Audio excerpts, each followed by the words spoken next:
नमस्कार विद्यार्थी मित्रांनो, मी प्राध्यापिका ज्योत्स्ना राव, मराठी विभाग, गोखले एज्युकेशन सोसायटीचे कला, वाणिज्य आणि विज्ञान महाविद्यालय जव्हार, जिल्हा पालघर. विद्यार्थी मित्रांनो, या लेक्चरमध्ये तुम्हा सर्वांचे स्वागत. आज आपण या व्हिडिओमधनं नाटकाचे जे प्रमुख प्रकार आहेत, या प्रमुख प्रकारांची चर्चा या ठिकाणी करणार आहोत. तत्पूर्वी आपण प्रास्ताविक बघूयात. नाटक हा जो वाङ्मय प्रकार आहे, हा आस्वादाच्या अंगाने विचार केला तर सगळ्यात महत्त्वाचा असा वाङ्मय प्रकार आहे. आणि या नाटकाच्या स्वरूपावर एकूण 3 घटकांचे नियंत्रण असते. त्यामधील पहिला घटक म्हणजे नाटकाचा लेखक. लक्षात घ्या, हे जे नाटक आहे, ह्या नाटकाच्या स्वरूपावर 3 घटकांचं काय होते? नियंत्रण असते. आणि हे 3 घटक कोणते? तर त्या महत्त्वाचा घटक काय आहे? नाटकाचा लेखक. आणि त्यामध्ये हा जो नाटकाचा लेखक आहे, त्या नाटकाच्या लेखकाचा आत्मविष्कार हा नाट्य स्वरूपाची जडणघडण करत असतो. बरोबर? त्याच्यातील जो दुसरा घटक आहे तो म्हणजे प्रेक्षक. कुठला आहे? प्रेक्षक. आता काही प्रेक्षक काय असतात, जे निव्वळ करमणूक म्हणून नाटक बघायला येतात, तर काहींना करमणूक आणि उद्बोधन यांचे संमिश्र स्वरूप हे नाटकाकडून हवे असते. यामध्ये काय होतं की काहींना नाटककाराकडून मिळणारा शोकात्मिक किंवा परिणाम आवडत असतो. त्यामध्ये आपण त्याचे जे परिणाम आहेत किंवा नाटकाचे स्वरूप आहे आणि रचना आहे, याच्यावर काय करतो? परिणामांचा विचार करतो. आणि अशा पद्धतीने मग नाटकाच्या घडणुकीवर परिणाम करणारा जो तिसरा घटक आहे तो म्हणजे नाटक प्रयोग सिद्ध करण्यासाठी जी लागणारी आवश्यक साधन सामुग्री आहे ती.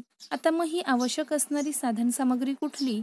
तर संगीत, प्रकाश, नेपथ्य या घटकांचा काय करावा लागतो? उपयोग केला जातो. म्हणजेच बघा की नाटक ह्या साहित्य प्रकाराचे, नाटक हा जो वाङ्मय प्रकार आहे तो या ठिकाणी आपण बघत असताना जीवनातल्या एखाद्या प्रसंगाकडे एखादा लेखक अगदी परस्पर विरोधी अशा 2 भिन्न दृष्टिकोनातून पाहू शकतो.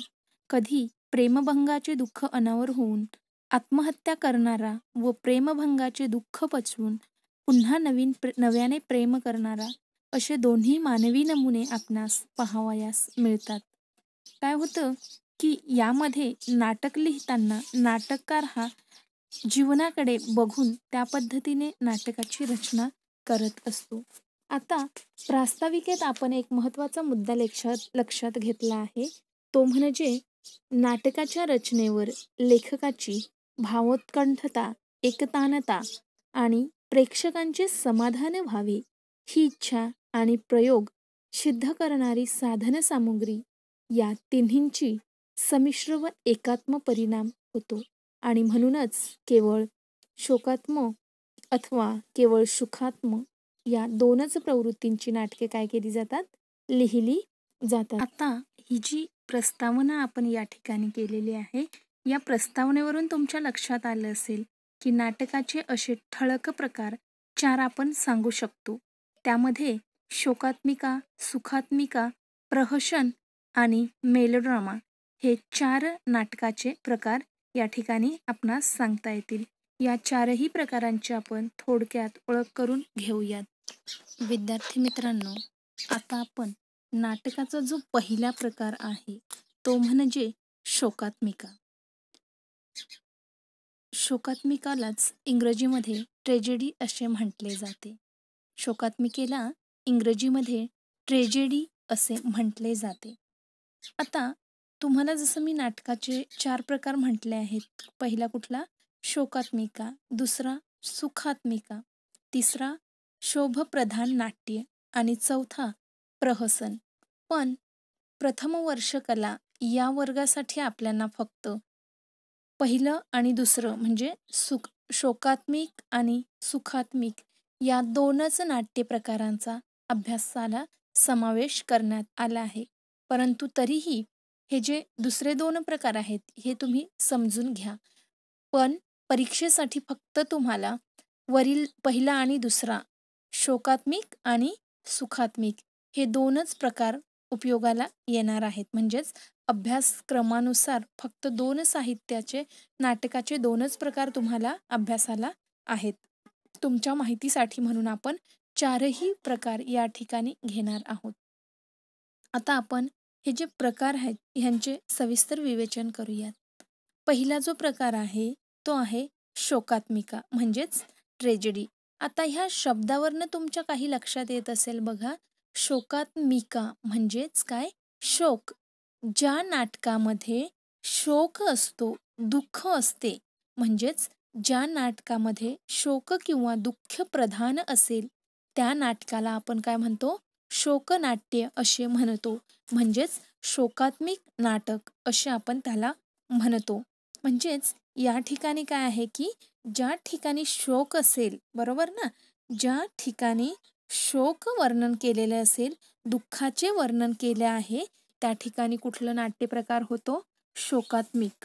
म्हणजेच इंग्रजीमधील ट्रेजेडी या नाट्यप्रकारांसाठी आपण मराठीत शोकात्मिका हा पर्यायी शब्द रूढ केला आहे.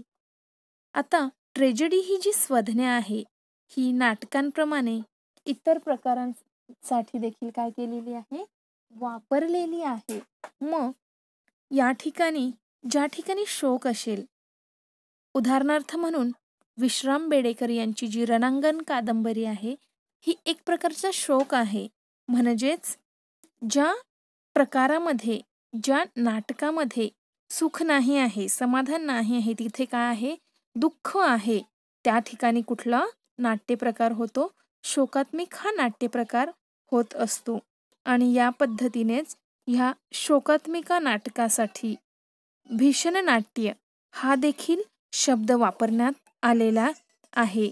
तसेच श्री अशोक केळकर यांनी दारुणिका हा देखील शब्द ह्या शोकनाट्यासाठी वापरलेला आपणास दिसून येत आहे. शोकात्मिक नाटकामध्ये नाटकातील कथानकाला गती देण्याचे किंवा आकर्षक आणि प्रभावी करण्याचे कार्य हे वृद्ध किंवा कोरस करीत असतात. शोकात्मिक नाटकामध्ये घटना आणि प्रसंग यांच्या दृष्टीने हे दृश्य परिणाम करणारे असे असायला हवे असते. या पद्धतीने आपणासमोर शोकात्मिक नाटक म्हणजेच काय हे आपण या ठिकाणी स्पष्ट केले आहे. बरोबर. आता आपला जो दुसरा प्रकार आहे, नाटकाचा दुसरा प्रकार कुठला? सुखात्मिका. सुखात्मिकेला इंग्रजीमध्ये काय म्हणतात? कॉमेडी. आता कॉमेडी म्हटल्यानंतर तुमच्या लक्षात देखील आलं असेल, कॉमेडी म्हणजे काय? कॉमेडी कशासाठी केली जाते? करमणुकीसाठी, हसविण्यासाठी. आणि यावरनं हा जो प्रकार आहे याची तुम्हाला ओळख पटली असेल. सुख म्हणजे काय? सुखात्मिका म्हणजे काय? ज्या नाटकातनं, लक्षात घ्या, ज्या नाटकातनं आपणास आनंद मिळत असतो, जिथे आनंदाला महत्त्व असते, त्या ठिकाणी कुठला नाट्यप्रकार होत असतो? सुखात्मिका.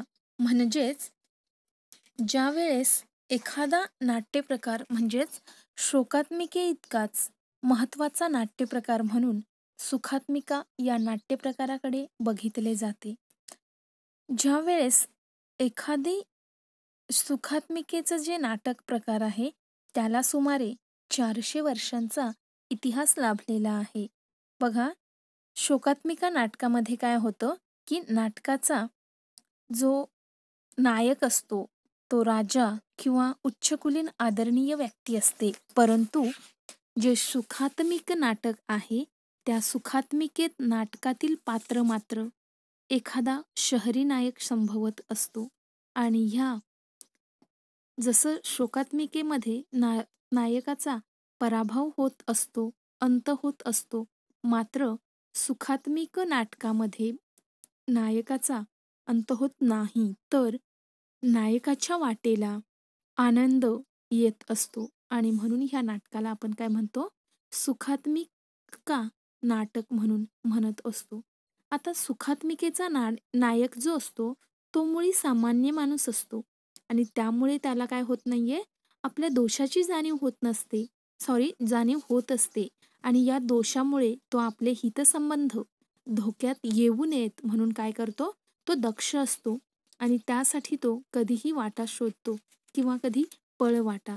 म्हणजेच जगाचा जो स्वाभाविक टणकपणा आहे तो समजून घेऊन तो काय करतो, त्याच्याशी टक्कर देऊन आपला अंत का ओढवून घ्यावा, ह्या पद्धतीने सुखात्मिक मधील नायक आहे तो विचार करत असतो. आणि सुखात्मिक नाटकाचा जन्म हा फक्त प्रेक्षकांना आनंद देण्यासाठीच झालेला असतो. त्यामध्ये भारतीय मानसिकता देखील नाटक आनंद देत असेच मानते. यामध्ये मराठीतील सुखात्मिका आहेत किंवा मेलोड्रामा आहे हे आपण सांगू शकत नाही. उदाहरण घ्यायचं झालं तर शारदा हे नाटक देखील अशीच एक सुखात्मिका आहे. म्हणजेच शारदा या नाटकाचा गौरव जरी समस्याप्रधान नाटक म्हणून केलेला असला तरी ह्या नाटकामध्ये बालाजरठ विवाहाची जी समस्या आहे ती प्रत्यक्ष विवाहानंतर सुरू होत असते. हे या नाटकामध्ये आपल्याला दिलेलं आहे.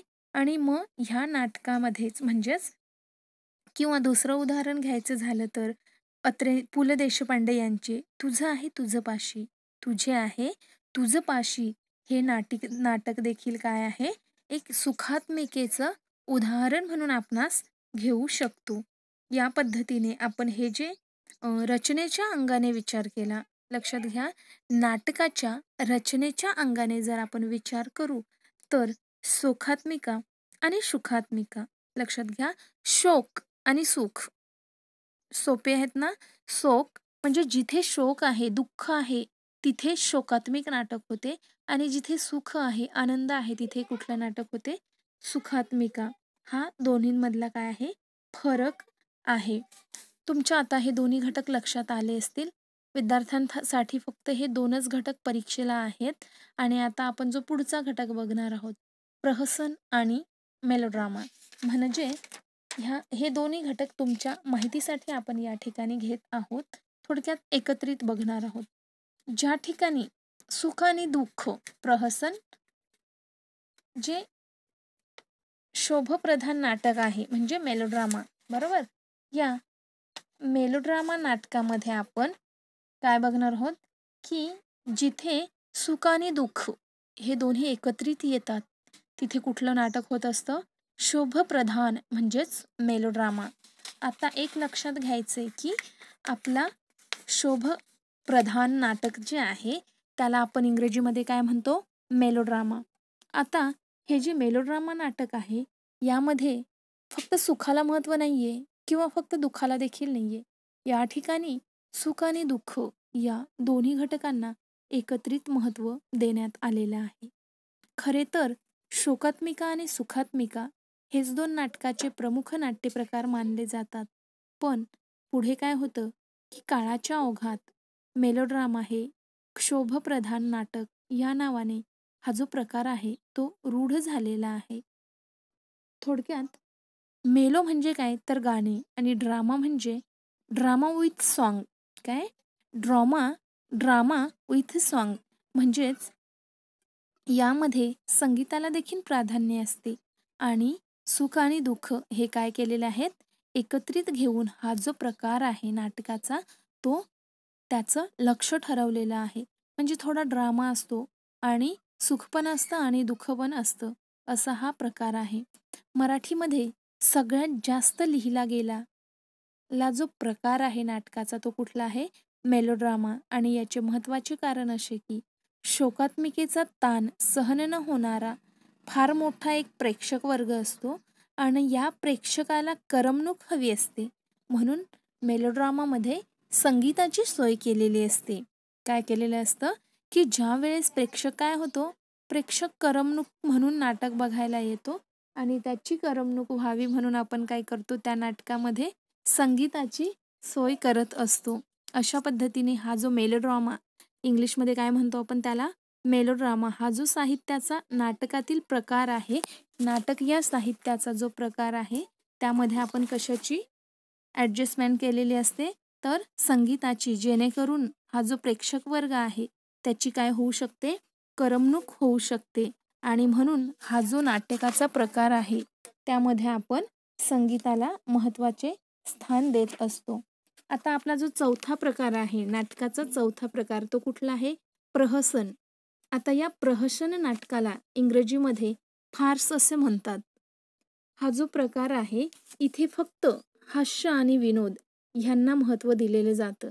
बघा, पहिल्या प्रकारात आपण काय बघितलं, तिकडे दुःख असतं, दुसऱ्या प्रकारात सुख असतं, तिसऱ्यामध्ये काय आहे, मेलोड्रामा म्हणजे तिथे संगीत आहे, तिथे करमणूक आहे, आणि चौथ्यामध्ये काय आहे, विनोद आहे. म्हणजे ह्या पद्धतीने नाटकाची काय केलेली असते, रचना केलेली असते.